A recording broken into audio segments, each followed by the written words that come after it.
So today, andito tayo sa Myeongdong kasi recently, lahat ng napapanood namin na mga vlog dito, parang sinasabi nila depressing, no? Kasi parang, sarado na raw lahat, malungkot na. So dahil dyan, ano mission natin today, Maddie? Mission natin today, tingnan natin kung worth it pa rin ba puntahan yung Myeongdong at this time. So para magawa yun, tingnan natin kung ano yung magagawa dito sa area. And sakto kasi kailangan ko bumili ng shoes and some clothes. Tapos bibili din ako ng skincare na pasalubong. Pero bago natin tuloy yung pag-ikot, coffee break muna tayo kasi medyo mainit sa labas. Sobrang init yan. So, ito yung isa sa pwede nyong gawin dito sa area. Marami rin mga cafes dito. So, ngayon, nandito tayo sa Atusam Place. Yeah. Maraming iba, pero pinili namin ito kasi nakikita namin sa K-drama.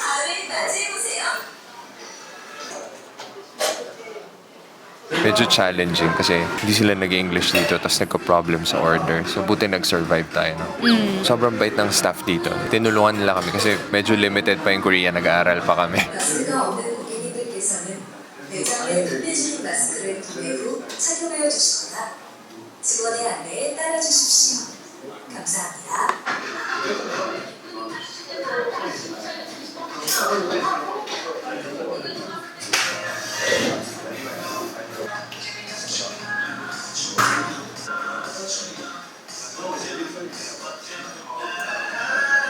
Based sa initial ikot natin, parang marami namang, ano yung... Based sa initial ikot natin, yung isa sa mga main things na magagawa mo talaga dito is, of course, shopping. Maraming bukas dito na yung bentahan ng clothes, may MLB nga dito, Cap, tapos yung mga, ABC Mart? O yung mga shoes. Mga shoes, ganyan. Tapos ang dami pa rin skincare stuff na nag-aabot na naman ng freebie para pumasok, Yeah. So, ang dami. Tapos, kanina dumating kami dito earlier pa. Mas konti pa yung mga ganon, yung mga, kita ba? Yung mga vendors sa street. Pero habang paggabi, 5:30 na ba? Dumadami na sila. So, buhay siya. Yeah, buhay talaga. Actually, kahit doon nga sa initial ikot pa lang natin, parang tempted na akong pumasok. Kasi ganun siya parang talagang buhay na buhay. Talaga mag-shopping. Pati yung underground, shopping center. Ang daming tao nga eh. Yeah. Tapos ang daming bukas na stores, ang daming rin pagpipilian, ganyan. So, Speaking of underground shopping centers, since malapit lang ito sa train station, kung gusto nyong umihi, oo, yun laging pala. may banyo sa mga underground. Oo, doon. Punta lang kayo sa subway station. Ikot na tayo, shopping muna.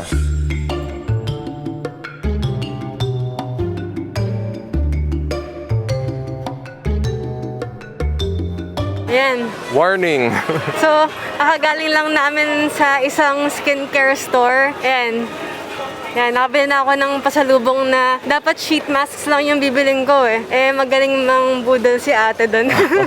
So yung pala, heads up yun. Pag mamimili kayo, ang daming i-offer na free pero tignan nyo rin talaga kung ano yung budget. Yun yung gamitin yung basihan. Kasi kung hindi, mapapagasta talaga kayo ng sobra.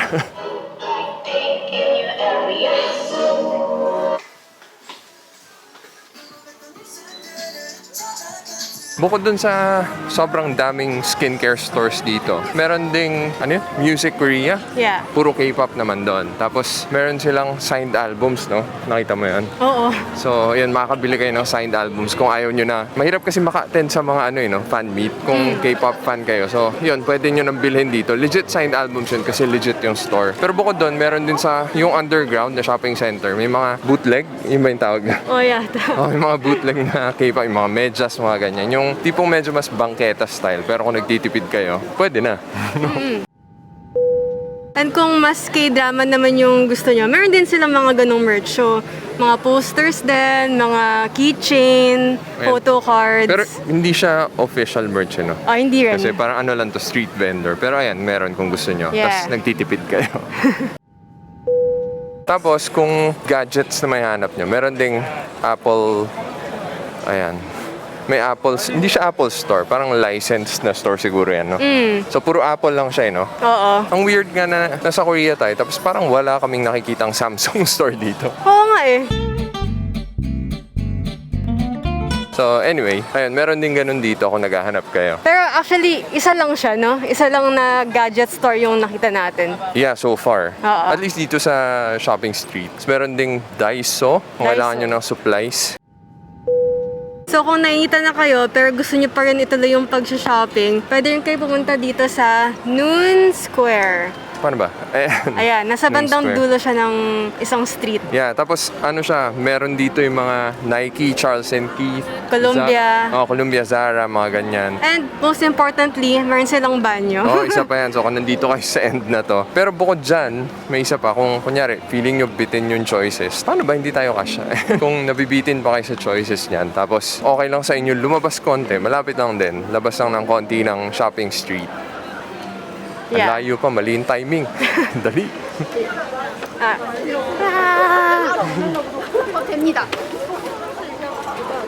Wait lang, wait lang. Ah. Paano ba? Dito. Ayan. Ang tagal. Yeah, actually, Ayan, dito, ayan. shopping street to, pero hindi lang naman sa area na to ng Myeongdong yung pwede ka mag-shopping. Marami pang ibang places outside this shopping street yung Oo, tawag. kung mabitin kayo, kunyari, ayan.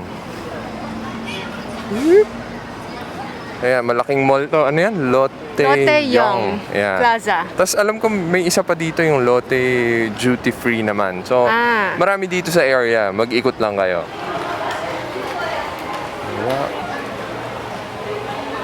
감사합니다. Jitters!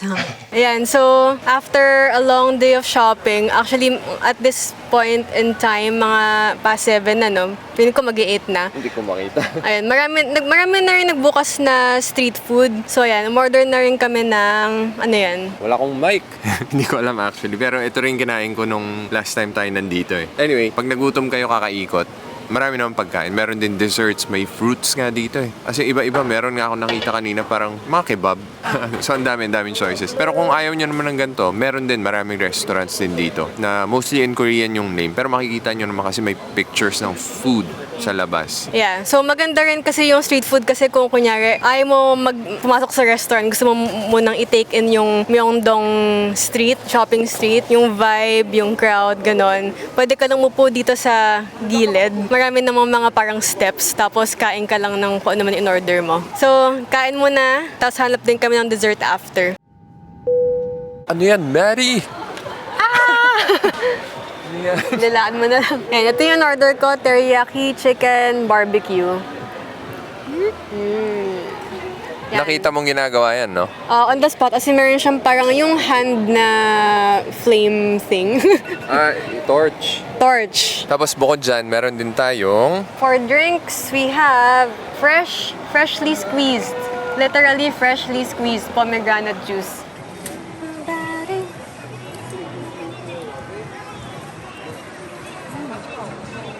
kote. Mashisо. So, masarap yan, no? Oh, ito, masarap to. Malambot yung chicken. Tapos yung pomegranate, hindi ka kita. Ayan. Masarap din siya kasi hindi siya sobrang tamis, no? Oo. Tapos, okay lang. Oo. Oh. Parang sabihin, talagang fresh yung fruit mismo kasi hindi na nila nilagyan ng sugar or any other sweetener. Wala ba? Wala. As in, diretso na. I guess kaya siya mas mahal. In pesos, almost nasa 300 pesos na rin siya per cup. Kasi mahal ang pomegranate talaga. So, pag walang add-ons, talagang compare lang. Yun talaga yung makukuha mo. So, ubusin muna natin. Ubusin niya yan. Tapos, dessert siguro, no? 어떤 맛이 있어요? 어떤 게 맛있냐면요.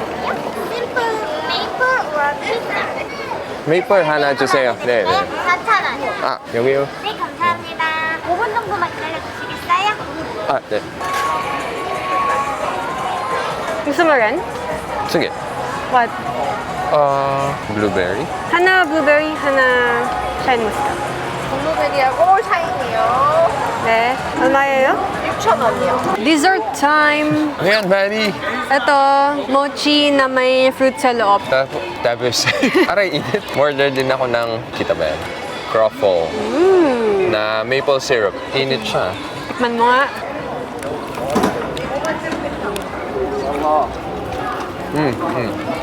Sarap. Mukhang maraming nakapila ngayon sa stall na yun eh. So, mukhang mabenta siya talaga. Hindi siya mabait kasi yung seller. So, parang ano siya, pleasant. Hindi ko alam kung alin dito yung sa akin. Kung yung shine muscat. So, bala na. So, sa loob, coated siya with, ano ba, sugar? Parang powdered Mochi, sugar. ewan ko. Hindi ko alam. Hindi. Yung, yan, may ganyan. Tapos mochi. Tapos may fruit sa loob. May choices yata ng yung order namin, yung grape, pomegranate, meron din mango, strawberry, and kiwi. Good luck, Tikman. sana yan yun. Ay, yan yung blueberry. Okay lang, para namang masarap yan. Sarap. Sarap pa. So, na oras na, Kush. Almost 10:30 p.m. Yan, so may mga nagsasara na rin. Pero meron pa rin, may mga bukas pa. Actually, may mga store pa na bukas. O, may mga bumibili pa rin ng mga food. May Yeah. mga clothes store na bukas pa. Tapos may mga street food pa rin, may mga vendor pa rin. Pero marami na rin nagsasara. So, anong natutunan natin today, Maddie? Tutunan natin today, mathematics. So, to answer the question, kung worth it pa rin ba pumunta ng Myeongdong? Kung pupunta ka dito na parang, isipin mo first timer, kasi wag mo i-compare and wag mo actively hanapin yung mga sarado. Ang dami magagawa pa rin. Ano oras tayo dumating? Dumating tayo 2:30 p.m. dito sa shopping street. Tapos 10 p.m. na and feeling ko hindi pa namin na-cover lahat. Oo, kasi mag-iikot ka pa sa store, tas ang dami mong kakainan. Parang hindi enough pa rin yung one day. So, ibig sabihin, marami pa rin. Sobrang Oo. dami pa rin magagawa. And kita nyo naman, dami pa rin tao. So, buhay pa rin siya. And may mga ginagawa, no? May mga tinatayo pa. Tapos, sakto, nagbukas na rin yung Korea sa mga tourists. So, pipick up na to ulit, lalo. So, samantalahin nyo na habang hindi pa peak. Hindi pa kasing daming tao. Actually, habang bumibili tayo ng mga food, may mga na-encounter tayo mga fellow Pinoy, no? Oo. So, good sign na rin yun for us. Sabihin, nakaka-travel na tayo and they see that and nire-develop na nila tong place ulit. So, total ng nagasta natin today is... Ayan, so, ganun ulit. Ano lang to? Parang magka-idea lang kayo. Siyempre, mag-iiba yung kung ano yung gusto nyong bilhin, anong gusto nyong kainin dito. So, based sa nakita natin today dito, sa tingin nyo ba, worth it pa rin ba pumunta dito sa Myeongdong Shopping Street? Comment down below. 안녕하세요. 수건도 있어요? 네네네. 2개 필요해요. 네. 감사합니다. Success!